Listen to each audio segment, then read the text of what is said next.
All right, top of the morning, everybody. Welcome to the Busted Bracket Club. Welcome to this show we call The Sweat, presented by DraftKings. Alongside Jesse Cofield, I'm Emerson Lozcia. So we're dishing out picks around the NHL, NBA, and PGA Tour coming up. But we are going to start with your busted bracket because for the first time in tournament history, there are 0 1 seeds, 2 seeds, or 3 seeds in the men's Final Four. UConn, Miami, San Diego State, and FAU have punched their tickets to Houston. Let's dive into it with DraftKings contributors Julian Edlow and Colin Sherwin. Jules, where does this year's tournament rank among the maddest of marches that you've watched? Pretty mad amongst the ones that I've consumed. Obviously, you got the no 1 seeds in there. Then the 2s and 3s trickle out. Plenty of first weekend upsets. Like the underdog won 16 of the 48 games on that first Thursday through Sunday 4-day piece of the madness. But since then, it's still been monumental upsets. Not that like San Diego State's and Miami's aren't really good teams, but having a weekend where you're Miami to beat Houston and Texas is a monster weekend. Like if we're still in the regular season, Miami's vaulting easily into the top 10 of the rankings after a weekend like that. So it's been pretty wild. FAU and Miami arguably should have lost their first round games. It took wild turns of events for them to win, and now here they are in the Final Four. So it's been a roller coaster.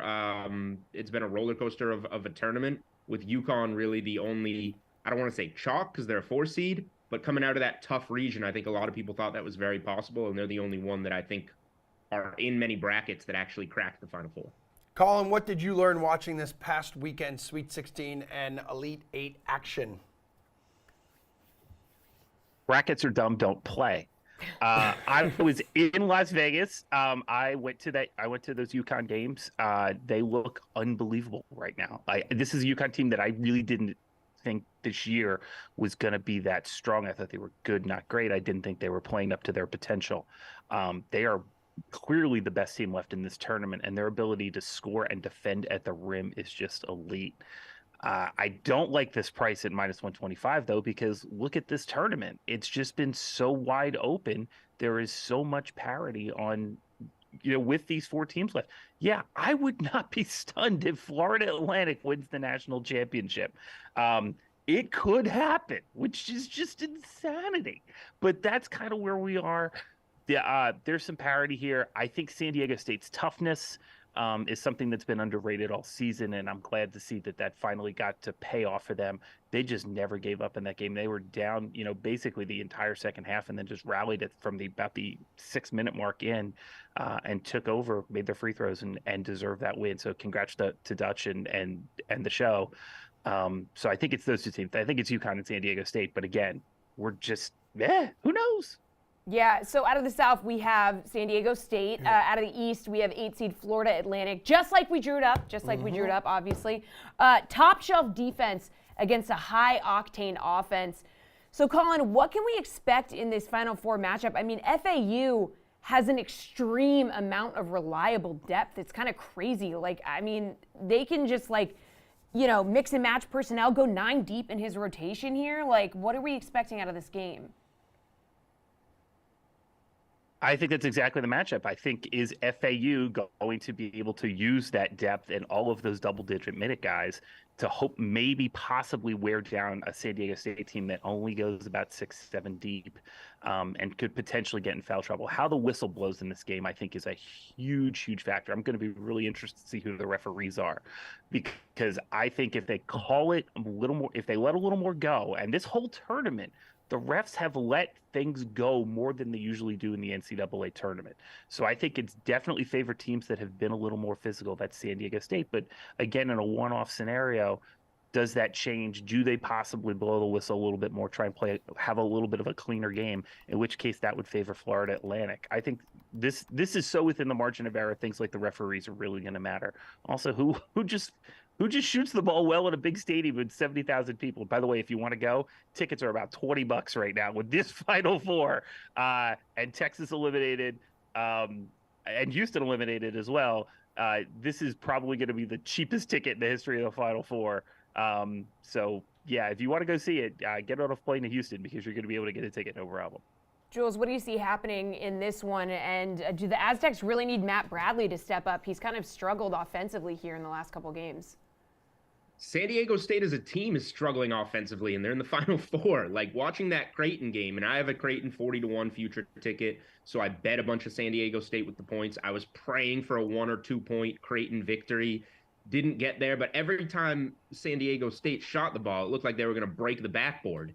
And here they are in the Final Four. I don't think the shooting can get any worse for them in the dome that they're going to be playing in. So I think it hurts FAU more of a sharp shooting team, if I had to guess. I lean San Diego State in the game because I think with their defense they can grind this out.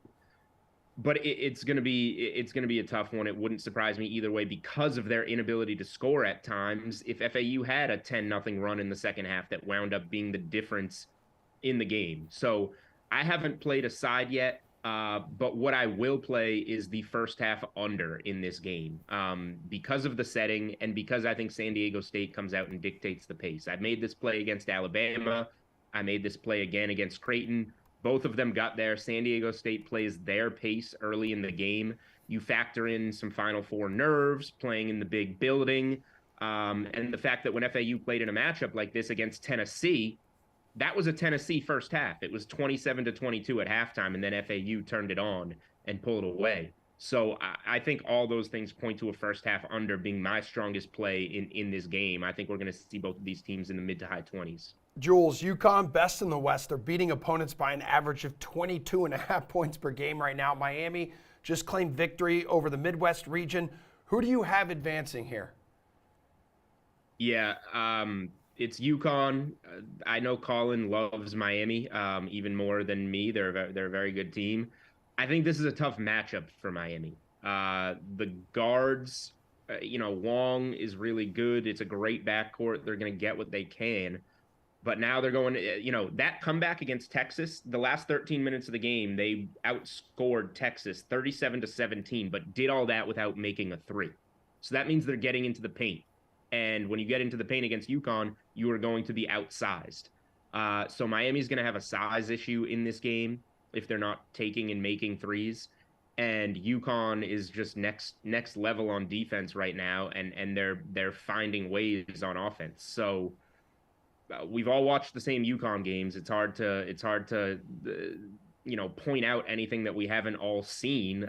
I think that we're just going to continue to see it on this stage. And if the matchup was Texas, I would say UConn's going to see something they haven't seen yet, but it's not. It's Miami, so I'm expecting more of the same. Colin, two teams playing their best basketball of the season right now. Who are you picking? Against the spread, I'm probably going to stay away from this one. I think that number's about right. What Miami really does so well, though, is they shoot mid-range jumpers that are contested and make them at such a ridiculous clip. They are so good being able to put the ball on the floor, get to their spot, and shoot. Look, Jules is right. I've loved this Miami team for a while now. They've ridden them really hard. Getting through here. And by the way, let's also salute that now the capital of basketball in the United States is clearly the South Florida media market, where FAU, who probably has less than 1,000 season ticket holders, and Miami has, they're half of the Final Four, which is just mind-blowing for those of us who have grown up watching terrible high school basketball in Florida. I think it's probably UConn who comes through here, but I'm not going to bet against this Miami team's ability to make tough shots. They're just so good at it. The thing that I think they're just going to struggle on the post. There is just so much talent in this UConn front court that, I started writing my game story at the 14-minute mark at the West Regional, and that's when Donovan Clingan just came over like an absolute gazelle, ran across the court and blocked a shot into the third row. He's a freshman, and you have Thomas Sanogo down there too. I think that's just too much from Norchad O'Meara and the Canes. They're just going to struggle at the rim, and I think UConn pulls it out, but I'm not betting against Miami. All right, good stuff, guys. Quick break here. JJ Redick going to talk with Tim Legler about the playoff race going down in the Western Conference. The Western Conference is one of the most fascinating things I've ever seen because of the teams that we are talking about that are just hovering and trying to get themselves right at a time now to go on the road in the first round play teams like a Denver that hasn't been to the finals, a Memphis that hasn't been to the conference finals, a Kings team that just, guaranteed, their first winning season in how long. Yeah. These teams are 1, 2, and 3 with very little postseason success collectively. And who might you get in the first round? The Phoenix Suns with Kevin Durant coming to town, a team that went to the finals a couple years ago.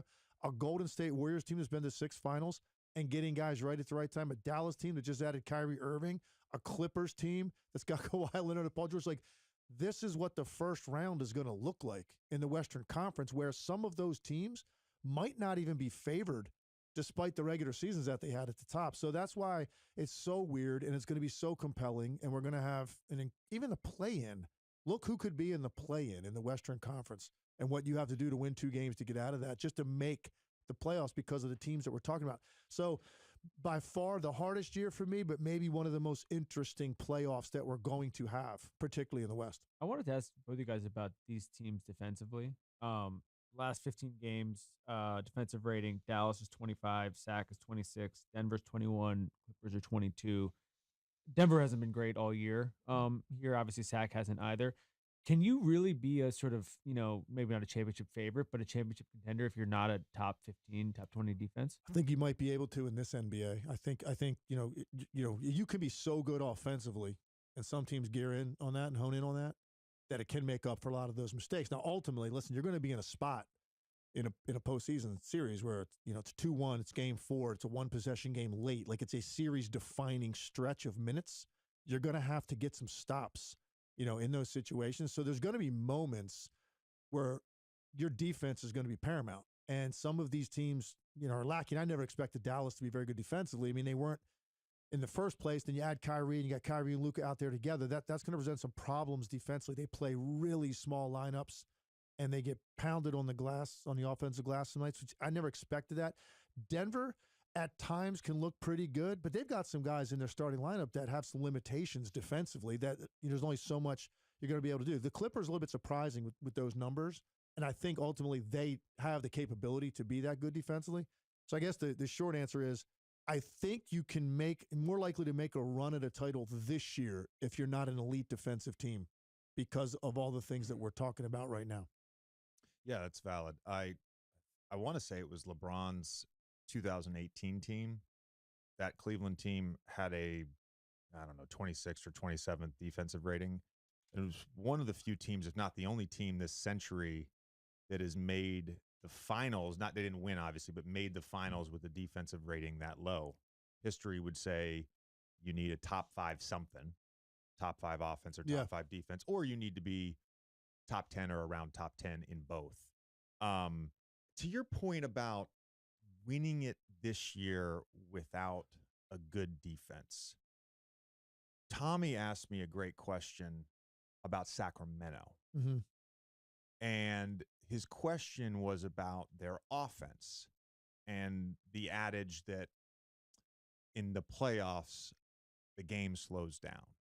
Will that sort of hinder their offense? And my point to Tommy, and I wanted to get your thoughts just on that question, but also on sort of my perspective. My point to Tommy was it's not just the pace, meaning like end to end. To me, it's how they play within the half court. Mm-hmm. Because of De'Aaron Fox's ability to break down a defense, they've added all this shooting. Sabonis, I'm going to get into some post-up numbers that I find fascinating in a little bit.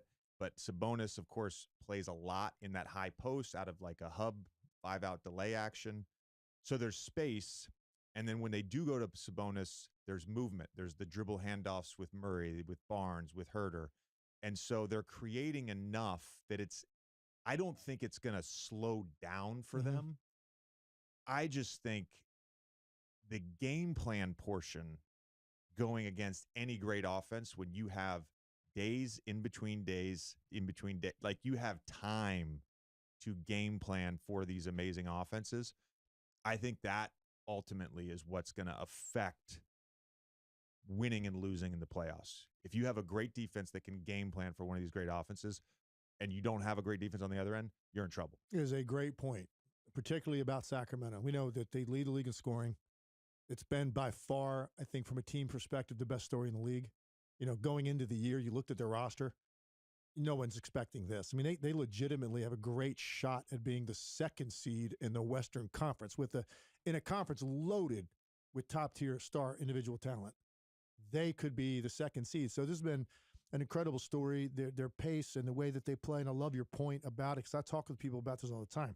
You hear pace and you automatically think transition, fast break stuff. Truth is, pace really is about how quickly you get into ball and player movement within your sets and how hard you make those cuts early and the ball gets hopping, because then you might end up taking a shot with 6 seconds left on the shot clock, but what you did to lead up to that to get a quality shot and the pace with which you move plays into that too, and they're great at that. One of the things they've benefited from, and you alluded to it a little while ago with the numbers you talked about these lineups, their top 6 scorers have missed a total of 17 games all season. And that's just not what we're talking about when you look at every other team in the top half of the playoffs in either conference. So they've taken advantage of that. So one of the big things is have your guys available every night. They have. Obviously, De'Aaron Fox has had a great year. Sabonis is in a very short list. I think there's 3 guys that fall into this category. Most impactful player in their first full year with a team this year. I think it's him, Donovan Mitchell, and Jalen Brunson. Like those 3 guys make up the list, and you can't really put anybody else even in that category to discuss it. That's the impact, I think. And he played 15 games for him last year. That's why I said first full year, because he just played at the end of the year. That's the impact he's had. They're a fascinating team. You're going to be able to now get into them when you focus on one team day to day, like you said, you make those adjustments and you start to take some things away, and no playoff experience collectively, and who they might get. I mean, what's their reward going to be for this season they've had?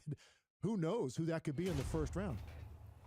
All right, 8 games around the association tonight, right? Playoffs right around the corner. Some high-priced players as well with some big question marks entering this slate. So Luka's likely going to miss the Mavs game in Indiana after he pulled in his 16th tech last night. Lillard's likely going to be shut down here for the rest of the season. At least that's what reports are saying right now. A few other heavy hitters on that list as well. So who should you build your lineups around Who's tonight? left? Right? A question we're asking DraftKings contributor Julian Edlow, DK Nation, Chinmay Vaidya, and Mike Mutnansky of Mutstack.com. Good to have you guys here today. Yeah, fellas, let's start with the big men, the centers. Jules, who you building around at this position? Yeah, I don't think we need to look past the game of the night, which is Jokic against Embiid. This matchup could be for the MVP when it all comes down to it. Denver blew a big lead in Philly back in January. Massive game for Embiid, and the Sixers won that one. Things generally go different in Denver, where the Nuggets are 31-6 at home. Philly's struggling a little bit on this road trip. I think both guys put up huge numbers, but if we're going, if we're looking long term, Embiid probably has higher motivation here as the runner-up the last couple of years. If we're looking specifically at this season, this is a game where Jokic needs it more to get back into the award. So for me, if you're picking between the two, it's always going to be Jokic at home. You see the questionable tag on Embiid. He's going to play in this matchup. But I think that I'll take Jokic at home in this one. But if you're going to stack 2 stars, I think you can game stack here and play both of these guys who should both have massive games. If you want to look at their 3-way player props on DraftKings Sportsbook, I would go over on both of them as well. Chinmay, they're sitting at 11-4 and 11-5 respectively. Are you going to pay all the way up at the center position? You can't go wrong paying for these players, as Julian mentioned, and the MVP race has tightened a little bit. Embiid not as big of a favorite as he was last week, and this likely is, that last denomination point for the MVP award. And Jokic at home has been tremendous. I'm not going to pay all the way up though. I like Jonas Valanciunas, comes in at 7,900. He's got 44 more fantasy points in 5 straight games. And as you mentioned off the top, the Trailblazers might be shutting everything down. So the matchup is really favorable for him. And I like him to keep producing as he has. The Pelicans are in the thick of that playoff race, trying to get out of that play-in tournament. I like Jonas Valanciunas to have a big game against the Blazers. All right, Mike, who you slotting in at the center position? Yeah, morning, guys. I'll go back to that game that Julian talked about, and I'll just mention Joel Embiid because he's the best player right now in fantasy basketball. And you look at the MVP race, which Julian talked about, the motivation is there. Reports out of Philadelphia had them wanting to win this game on the road. They have Embiid wanting to win the MVP. James Harden likely to come back in this game tonight. Doesn't hurt Embiid, in my opinion. And then the matchup, right? You look at the matchup this year, DK points. Philadelphia has the second best center defense against opposing centers this year. Denver's only sort of middle of the pack. So if you're looking for a coin flip here, you can play either guy. I'm trying to, like Julian said, trying to find both guys a way into my lineup, but I would lead Embiid because of the matchup and because the extra motivation to lock up that MVP. Chinmay, when we go to the guard department, which dude do you recommend people build their lineups around? I like Drew Holiday for the Bucks. He's averaging close to 40 fantasy points a game this season. The Bucks have listed Giannis Antetokounmpo on the injury report as probable. They do this every 7 or 8 games, so there's a chance that he gets downgraded here against a Pistons team that they should really beat without him. The Pistons are allowing the 29th most fantasy points to point guards this season, so I like Holiday to have a really big game. There's a chance that Giannis doesn't play, a chance that Middleton gets some rest here as well. So I like Holiday to have a big game here. Mutt, what do you think? Yeah, you mentioned off the top there, Emerson, no Luka tonight for Dallas. I guess I got to play Kyrie Irving. The entire offense is going to go through him. I thought about Tim Hardaway Jr., who's also on this Mavericks roster, who could see some increased time with the lineup here tonight. But Kyrie, you heard the comments yesterday. Luka over the weekend, not that happy. Kyrie in the spotlight tonight, going to play a ton. Usage will be high. Give me Kyrie a night where Luke is not going to play for Dallas. That entire team is in shambles right now. Jules, which guard are you building around? Generally, I would agree with Mutt, but Kyrie's trying to make excuses already. The foot's a little worse than people think, blah, blah, blah. I have to stay away from it. Kyrie has tanked that team faster than he has anywhere else. So I'm going to go to, Chinmay went to a game with a 17-point spread. Who knows about the fourth quarter in that one? I'll go to a game with an 11-point spread that's maybe a little safer, maybe not, which is in Portland. I'll take CJ McCollum back against his Blazers. Obviously, Lillard, I am not expecting to play at all. But these games are huge for the Pelicans, who have won 4 in a row and are starting to get back into the playoff race after that terrible run. Brandon Ingram's been doing the heavy lifting for them recently. This matchup should be a little bit more favorable for CJ, plus you have the narrative putting on a little bit of a show back in Portland where he spent so many years. So I think CJ McCollum on this slate in a pretty good spot to go off. All right, Matt, move us to forwards. Who are you slotting into your lineup here? I sense a theme here tonight. We want to go against a tanking Portland team, second half of a back-to-back, everyone banged up. I'll take the guy under 9K, Brandon Ingram, a guy that Julian just mentioned there. He scored 40 against this Portland team a couple of weeks ago in his career. 17 games against the Trailblazers, 17, 5, and 3. He's been awesome in his last 5 against a banged-up Portland team under 9K. Give me Brandon Ingram tonight at the forward spot. Jules, who are we giving you at forward? Yeah, I'm going to go with Anthony Edwards here. In that Minnesota-Sacramento matchup, Anthony Edwards seems to like the pace that the Sacramento Kings play at. They play at a historic pace, and they are despite their great record, they are one of the worst teams in terms of defensive efficiency in the NBA. So you look at Anthony Edwards, he's played in this matchup 3 times this season. He's averaging over 54 DraftKings points against the Kings. I think that he has another big night against them, mostly just due to the matchup and the pace that plays right into his favor. Chinmay, which forward is having a big night? I'm agreeing with Mike. I'm going with Brandon Ingram, under 9K. You can't go wrong there. He's been doing some amazing things, but it's kind of been overshadowed because the Pelicans haven't been as good until recently. He's got over 40 DK fantasy points in 6 straight games. The last 2 games, 65.8 DK fantasy points and 59 DK fantasy points. I expect Ingram to keep things rolling against a Portland team that, we've kind of hit on there. They're shutting everything down. So give me Ingram to keep this good thing going. Jules, if you're brave enough to build your lineups around a value play tonight, who is it? I mean, a lot of the Blazers are going to work at this stage of the season. A lot of the tanking teams are going to have good options. Is 6,200 value? Because Shaedon Sharpe is kind of the guy right now for Portland, coming into his own. A top 10 pick that they think highly of, that at this stage in the season, you want to just kind of give him the keys and see what he can do. You see the game log. He's been, flirting with 40 DraftKings points in a lot of these games. And New Orleans is just a really good matchup defensively to go up against. I don't think there's any chance the Pelicans actually lose this game, but it could be a little high scoring. And if it is a 25-point game in the fourth quarter, it's the type of spot where you can kind of just get yours. So I think Shaedon Sharpe has a chance to crack 40 DraftKings points on this slate. Chinmay, your top value play tonight. Yeah, I think Shaden Sharp is a good option if the injury report doesn't play out how you want to. But if De'Aaron Fox is ruled out, I think Davion Mitchell is the best play here, 4,500. He's going to hit around 30 DK fantasy points, likely getting the start for the Kings in the fast-paced offense. They're going up against the Timberwolves, who aren't exactly a juggernaut defensively, coming in on the second night of a back-to-back. And that's just going to be a high-scoring game, as we've seen from both of those teams. So if De'Aaron Fox sits, I think Davion Mitchell is the value play tonight. But talk to me. I'm just punting this thing off, guys. 3,800 Nasir Little, Portland. He played last night, played 31 minutes as they sat everyone down, 28 points. And the minutes to me are more important than the points. And this is a thing where you have to look at the reports. DK Nation this morning has all these injuries listed for you to go look there. Assuming that it plays out that way, as these guys are talking about, at under 4K, the box scores look terrible, but he's going to play. I got to play the two big centers, Nasir Little at 3,800. All right, finally, favorite bet to build that bankroll around on the DK Sportsbook. Chinmay, what is it? So I'm going to take the Suns and the Pelicans for sure in a money line parlay. They're going up against the Jazz and the Blazers, respectively. Both those teams not trying to win. So I like Phoenix and New Orleans. And then I'll throw in the Clippers as well in that parlay to get it up at plus money. It comes in at plus 160 right now on the Sportsbook. The Bulls on the second night of a back-to-back absolutely lit up the Lakers yesterday. So I think I'll fade them against the Clippers tonight. Give me a Suns, Pelicans, Clippers. Moneyline parlay comes in at plus 160. All right, Mutt, what are you doing here?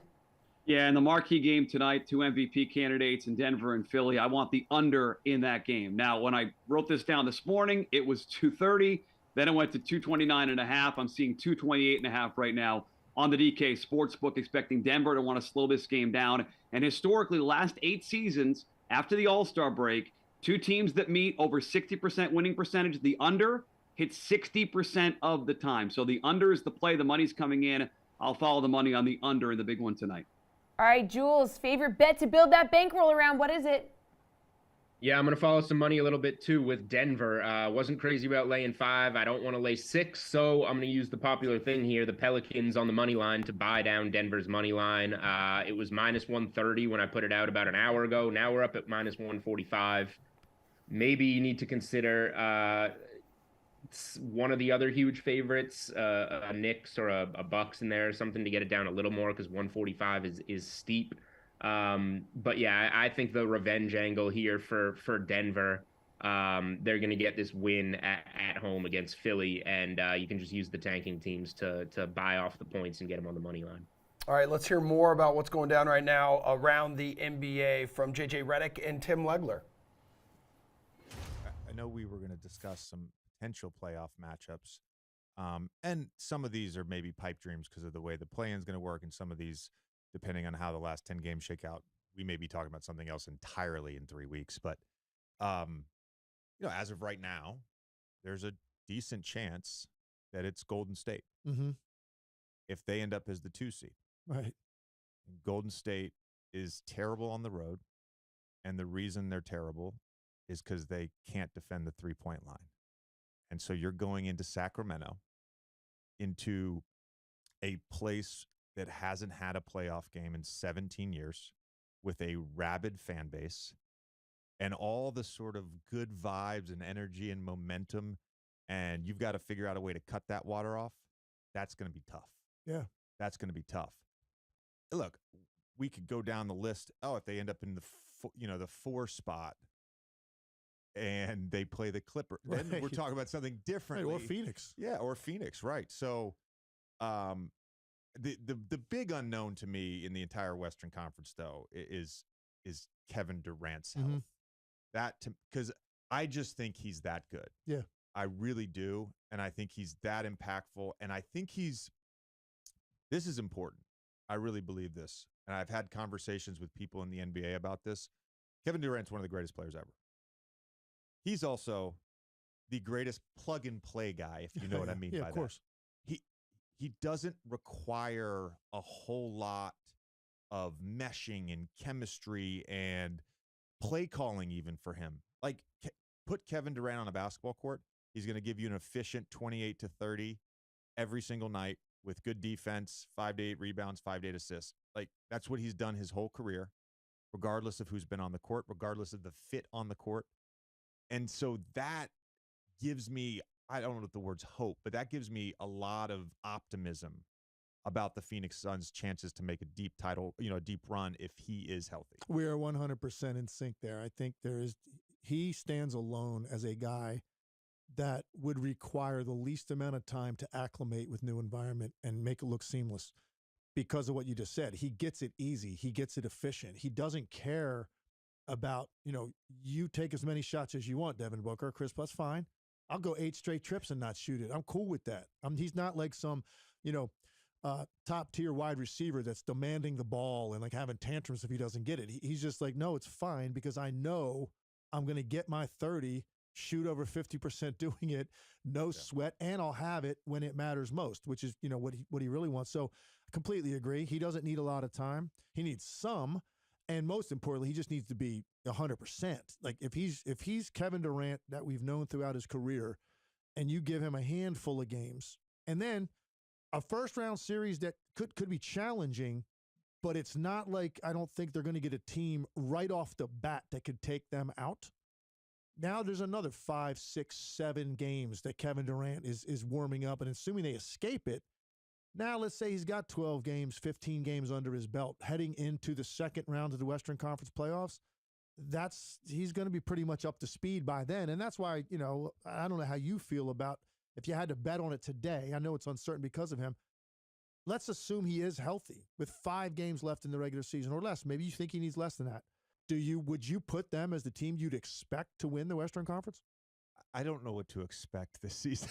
Yeah, that might be too strong a word. Expect maybe is not the word. You wouldn't be shocked. I would be very comfortable saying there you go. With a healthy Kevin Durant for the next 2.5 months. Yeah, I'm good saying Phoenix should be the favorite in the West.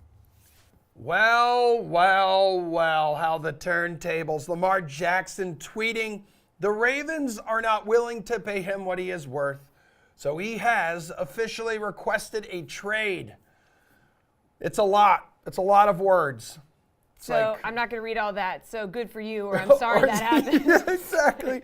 Jeff Ulrich, I'm glad you're here. Which team do you think will meet the value that Lamar thinks that he is worth? Because from all indications here, no other teams are willing to do it. It's a tough scene. And I mean, look, we're already at the point in the NFL cycle where, teams are planning out their futures. The Carolina Panthers aren't going to be involved in this. They've already just gave up a boatload of stuff to get, probably CJ Stroud #1. The Colts have their eyes on people. The Colts are the one team, I would say right off the top, that this is going to pique their interest the most. They were one of the teams who didn't come out and say, okay, we're out on Lamar Jackson. It was that big day where every owner had to come out and specifically state that they weren't going to get Lamar Jackson. But the Colts didn't really say that. The Colts have kind of just been laying back, letting things unfold. It looked like, they're probably going to try and wait to get maybe Anthony Richardson in the draft, but this certainly opens up things.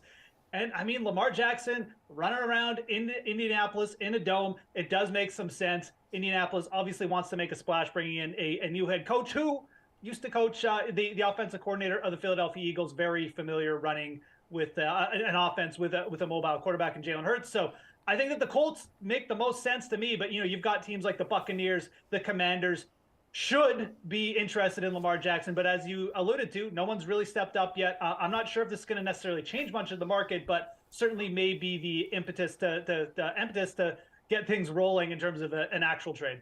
Hey, Benjamin Zwyman is here to talk some hockey. But Ben, hey, real quick before we head to the ice, give me your bold Lamar Jackson take. Where's he going to be playing football next season? Bold take? Come on. That's a tough one. How about the Jets? PFL, How about Ben. the Jets? Rough Riders. I know you're a Packers guy, Ben. And right now, hey, that trade is yet to be official with Rodgers to the Jets. Yeah, I think that's the most interesting thing. If you're the Jets, would you rather have Rodgers or would you rather have Lamar Jackson? And I feel like kind of would rather have Lamar Jackson. Yeah. I've seen the Packers. The Packers could be open to Lamar. I don't think it's a great fit, but it kind of makes sense, actually. The Packers have a good running game. Lamar can complement that. He wouldn't have to throw the ball a ton. You can just run and play defense. So, yeah, it'll be interesting to see if, maybe it hits a snag in the Aaron Rodgers talks with the Jets.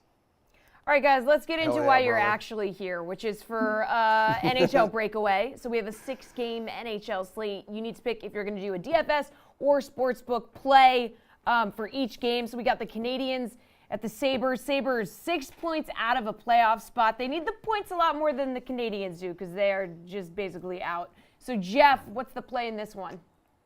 Yeah, I mean, these are two teams who are coming off some big-time performances. Montreal just smashed Columbus. A hat trick involved for one of their young players, 8-2. But I would still look at the Sabres side in this game. I think just, again, we're going to talk DFS, we're going to talk a little betting, but Jack Quinn is a really interesting prospect. 3,300 on the DFS streets. He's playing the second line, going up against a Montreal Canadiens team. Allows a ton of shots on net. Doesn't have a good penalty kill at all. Jack Quinn is also plus 240 for an anytime goal tonight. And again, I mean, you're looking at a player who's going to get top 6 exposure. His minutes have gone up. This is just a good, cheap value that I think you can use. You can slide him alongside Dylan Cousins, get exposure to that second line for the Sabres. So I'd be kind of on the Sabres tonight. I think looking at them on the puck line is fine. You're not getting a great line. But for DFS, Jack Quinn, a cheap value and a good goal-scoring prop for me. All right, Wyman, what do you think? Where are you going in this one? I hope Jeff has a lot of DFS plays because I'm all sportsbook, nothing but bets. But I'm sticking with the Sabres as well. I like Jeff Skinner over 2.5 shots on goal, minus 140. The line's a little, up there, but he's got 20 shots on goal over the past 7 games. Jeff was talking about the Habs. The Habs allow a ton of shots, around 34 over their last 7 games. So the Sabres should push play. They should see a lot of shots. So, yeah, I mean, if you're looking at another side of it, though, I think because the Sabres are going to get a lot of shots, you could look at the Habs and net. Whoever's going to start for the Habs and net will probably see a lot of puck tonight. So maybe look at a saves prop on that side. But, yeah, Buffalo needs the game more. I like Skinner. I think he'll get over that number. Well, Zwy Dog, Panthers head to Ottawa on a 3-game losing skid right now here, dude. Both teams running out of time, trying to catch the Penguins for that last spot in the playoffs. You going sportsbook here, obviously. So what's your bet? So I have the big-time narrative because it's the Kachuk Bowl, Brady and Matt. Yes, honey. So you could do a same-game parlay with both of them scoring. I know it's a little gimmicky, but you can get it juiced up to like around plus 300. Both of them have been hot. Brady has 7 goals over his past 8 games. Matt has 5 over his past 6 games. The over-under is super high, so the books are expecting a lot of goals. So if it plays out that way, then I think there's a good chance both brothers, both of them score. And if you're not crazy about that, Matt over want to score at power play point is minus 115. Senators don't really have a great penalty kill right now. They're taking a lot of penalties. The Panthers should get a decent amount of power play opportunities. Hell yeah, ... brother. Jeff. Let's see what you did there. Jeff, what are you doing here, man? Thank God Jesse's here today, man. Okay, I know. Let's talk the DFS streets a little bit, Jesse. I'm with Ben. This is the Tkachuk Bowl. You want to target both guys. Brady Tkachuk's only 7,500 for DFS. I think he's underpriced. He's averaged 16 DK fantasy points over his last 10 games. That's great. Talking about penalty kills here, too. 7th best power play for the Ottawa Senators. The Florida Panthers have been regressing most of the season in terms of penalty kill, certainly below average in that mark. And I think looking, again, I'm right on target with Ben here because I want to look at the power play props, too, as well. Brady Tkachuk, plus 165 for a power play point. I mean, that is where I would go if you're targeting Tkachuk in the props. And I love the double Tkachuk, goal wagon here thing with the same game parlays. Get me some of that as well. So yeah, it's the Tkachuk Bowl. I like Brady a lot more for DFS. He's cheaper, and I kind of like the Senators in this game anyways. So give me Brady Tkachuk to build around here for DFS. All right, Devils and Islanders. Zwyman's Devils are now playoff bound. Here we go. Meanwhile, Islanders hoping to hold on to their playoff spot and avoid Boston in the first round. What's the play in this one, Jeff, before you get to the homer? Yeah, so, I mean, I don't really love this one for DFS. I mean, Ilya Sorokin on the other side, never really loved targeting teams going up against the Islanders anyways. I would just take the Devils here straight up on the money line. It's minus 130. The Devils are 26-9 in their last 35 road games. This is what they do. They come out and they get matched up against these Eastern Conference teams. They just get wins somehow, some way. And I think when you're looking, too, at this matchup, I mean, New Jersey, we're almost in playoff time here. This is a game where if you're the Devils, you've got to come in and say, it's a team we need to beat. If we're going anywhere in the playoffs, we have to win this game on the road against the Islanders, who are struggling for a playoff spot. So I think minus 130 is a fair line. Devils, they've been a little up and down of late, but they're the better team. I'll just take them here straight up on the money. I think that's a fine line. So, Dog, which bet you rolling with? This is interesting because I'm not homerizing at all. I have Islanders money line actually at plus 110. The Devils have already clinched a playoff spot. I know there's a lot of jockeying for seeding in the Metro because they're a couple of points behind the Canes and the Rangers are right behind them. I don't think they're thinking about that too much. The Islanders have a lot more to play for. They're fighting off the Penguins, Panthers in the wild card race. You mentioned they don't want to play the Bruins, so trying to get up in that first wild card spot is pretty important. The Islanders are better at home. I think this is a scenario where if the Devils do play pretty tough, Sorokin will stand on his head. That would be the other way I would look too. Sorokin save props are probably going to look good because if the Devils do push play, a lot of shots on goal. I think he sees a lot of shots, and that's a good spot. But yeah, I think the Islanders can win on the money line, and we're getting plus 110, so I'll take that. Wyman cracking at the Wild. Seattle holding down the first wild card spot in the Western Conference. Wild lead the Central Division. They've been absolutely red hot lately, man. So give me your bet here. This game, I'm not so sure on this game. The Wild don't have Kaprizov, so I think that the Kraken are going to push play a lot more, which should allow for a lot more shots on goal for the Kraken. So I like Jared McCann over 2.5 shots on goal at minus 135. The Kraken don't allow a ton of shots. Maybe I was looking at Matt Boldy a little bit, but if the ice is tilted, then the Kraken are just going to be in the offensive zone a lot. McCann's their shooter. He's their goal scorer. The Wild tend to give up more shots on goal, and the Kraken really don't. So I think that's the side you got to look at. And this is a good line. He's gone over this line 5 of his past 6 games. So I like Jared McCann.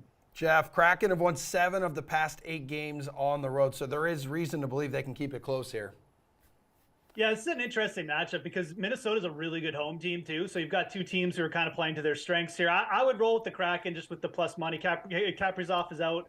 I think that's a big enough factor to me, just the way the Kraken have kind of played here in their last 8 games. But I mean, again, we'll go to the DFS side of it. Vince Dunn at 5,200, very reasonable target here for DFS. I mean, again, I agree with Ben. Like, I think you'll see the Kraken probably push for well over 30 shots in this game. Dunn is blocking shots. He's basically turned into like a legit number 1 defenseman.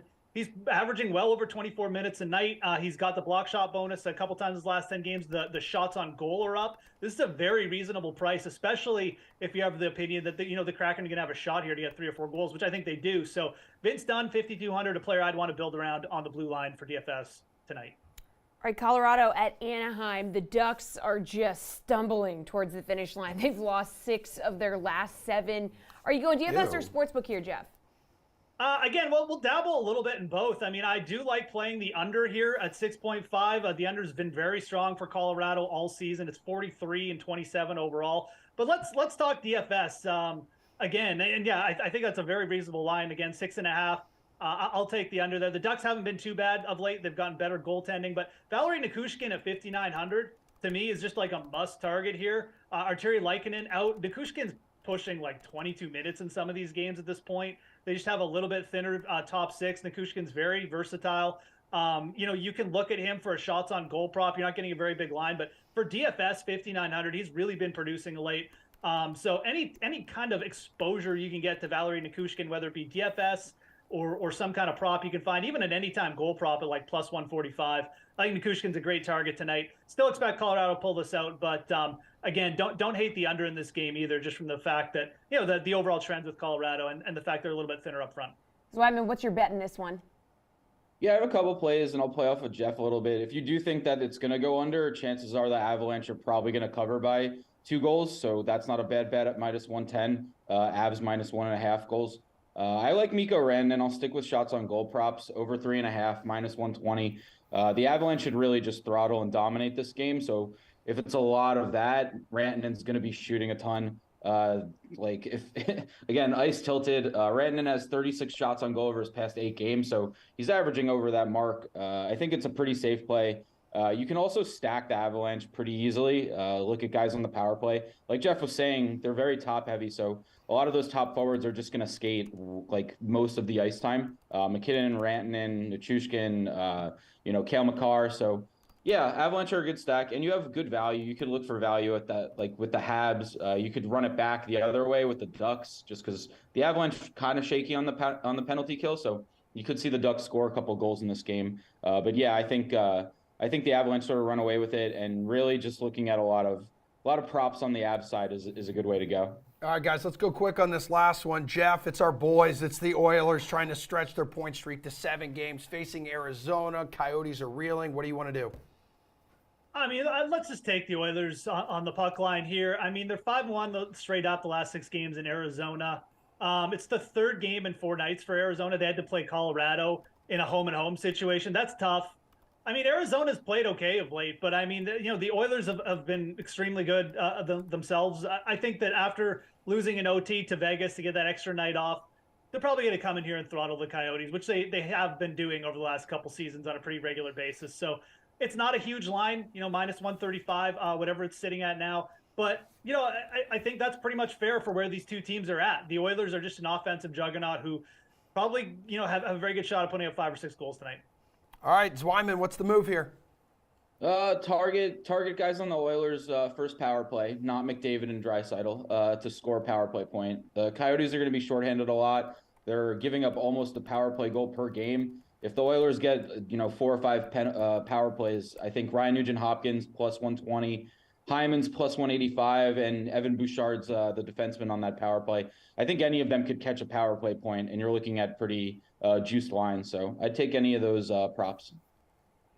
All right, Zwyman, thank you so much. Goodbye. Jeff, stay right here because PGA pin placement is next. Yo, DraftKings, y'all got the most ways to bet on NBA players. I'm hyped. Hitting props, that's my dog. Stack up buckets, blocks, and boards on my boy, or superstar going one-on-one against another superstar. Oh, it's on. And all these bets are on my man's dedicated page? Now you spoiling me, DraftKings. Download the DraftKings Sportsbook app and bet $5 to win $150 in bonus bets on your team to win. Action so good, why bet anywhere else? That's my move. He used my move. Betting without a game plan is a little... 1 week stands between us and the Masters. But in that week, we have the Valero Texas Open, which doesn't have as star-studded of a field as we've seen in recent years. It's usually a pretty good event with some pretty big names. Let's dive into some PGA Tour pin placement with these two muffins. Colin Sherwin has returned, Jeff Ulrich. One of the major storylines this week, everybody knows it, Ricky Fowler. He needs a win here in order to crack the Masters field. Jeff, does he do it? Where is he finishing the weekend? Let's go. Look, he could certainly do it.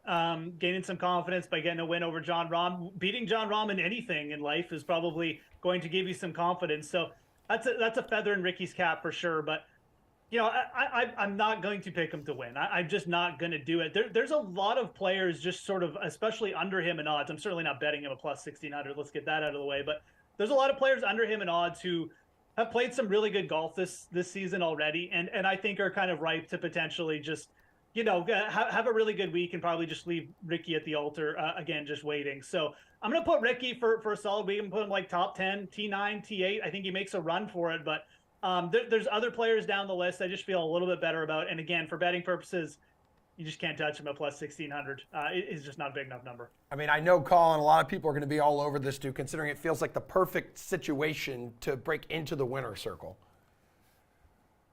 It's so funny. I remember Davis Love like 20 years ago was in this exact same spot, and the event before was at Hilton Head, and he did it. Like, he came out of nowhere and he wasn't in the field, and he found a way to get the win and get there. Look, man, Ricky's playing good. He just beat John Rahm. Like, it's not completely out of the realm of possibility that he does it this week. I think Jeff and I could have probably made the field if we had gone down for Monday qualifying this week. This field's so bad. So I'm not like completely opposed. I don't think it's bettable at plus 1,600, however. But I think there is an absolute chance that Ricky Fowler does take this thing home and finds his way to Augusta. And if he does, he needs a place to stay. I'm going to Augusta, so I'll see you there, Ricky. I got a place for you. You can sleep on my couch. Let's go. Oh, perfect. Yeah, I'm sure he will take you up on that. Yeah, I would love that. Colin Hideki, he's the highest official world golf ranked player in the field. He withdrew from the WGC Dell match play Friday due to injury. So what do you think? Why is he playing? Yeah. What most guys this week are like trying to get out of here and get to Georgia as quickly as possible. I'm just not sure what Hideki's thinking here. If you're withdrawing from injury, why, the history tradition of the Valero Texas Open is really how you want to spend like at least 2 days through Friday when you could be working on healing, whatever else you want to work on. Hideki did finish T5 at the Players Championship, but before that had been cut in 3 in a row. I'm just not sure why anyone would touch him here. It seems like, for the guy who's clearly the best player in the field on talent, just doesn't seem very bettable this week for sure. Yeah, Jeff, kind of wild that he's playing. What do you think? It's very wild. I mean, I don't really get it. I don't understand how you can withdraw from a match. And let's be clear. The match against Max Homa, that was to win the group. So it's not like he was withdrawing from a match that had no meaning to him. He could have won that match. So I don't understand. There could be a little bit of mind games in play here. Maybe Hideki just wasn't feeling it last week, and he's like, you know what? I'd rather get my prep in at Valero. Let's cut this week short, and let's just pull the shoot, and let's go play 4 rounds at Valero. At the same time, this is just we're just guessing here. We don't have a full-on Hideki reporter here or anything, or an injury report. I'm gonna peg him for a T25. If he's healthy, just the fact that he's in this field, he could probably sleepwalk to a T25. So that alone, is nice. But I mean, you can't really. Yeah, I have no idea what's going on with this guy. I mean, he's had this neck issue on and off for basically a year now, and it's come up in just the weirdest spots. He looks good for a week. You're like, he's back, he's healthy, and then he plays 2 rounds of the match play and he withdraws. So Hideki is in a very weird spot right now. He has actually looked good at times this season, but when he's healthy. But again, I don't even know when he's healthy or what's going on. So T25, assuming he plays all 4 rounds, which is no guarantee this week. Jeff, Fowler's got to win to book a ticket to the Masters. That's something J.J. Spawn did last year. So where does the defending champ finish this time around? Yeah, J.J. Spawn coming on last week out of nowhere, grabbing a group win, plus 3,500. I mean, J.J. Spawn's the prototypical, PGA grinder. He can really light it up on the approach when his putter gets hot. He's kind of a lethal guy, especially in these easier field events. At the same time, I mean, we're asking a player here who has 1 PGA Tour win to come in and defend. I think that he's playing pretty solid golf at this point. He's been a little bit up and down, but again, I'll peg him to have a good defense. I think the one thing too that we've seen at Valero and TPC San Antonio, this is kind of what you call a horse course. Charlie Hoffman comes here and gets top 10 every season. We've seen other players. Chris Kirk kind of comes to mind. They just come here and they play well every year. So I think J.J. Spawn could easily start to fall in that kind of group of player. I'm going to peg him for a top 15. I think he probably plays solid. I think he probably has a good week, but I'm not going to pick him to defend with the win or anything like that. All right, Colin, his play has been spotty at best this year, although, yes, a good showing at the match play. Spotty, yeah, before the match play, cut T33 at the Genesis cut. So not looking great there. I'm out this week as well. Horses for sure, especially at this place. I agree with Jeff there 100%. But he's just not in form right now. Look, somebody's going to come up from the middle of the board this week and win this thing and get themselves to a tradition unlike any other, but it's not going to be either one of those guys. I'm interested to see what happens this week, but I don't think it's going to be J.J. Spawn for sure. All right, good stuff, guys. That is all we have time for today. That'll do it for the Sweat. We will be back tomorrow morning at 11 a.m. Eastern Time. We'll see you then.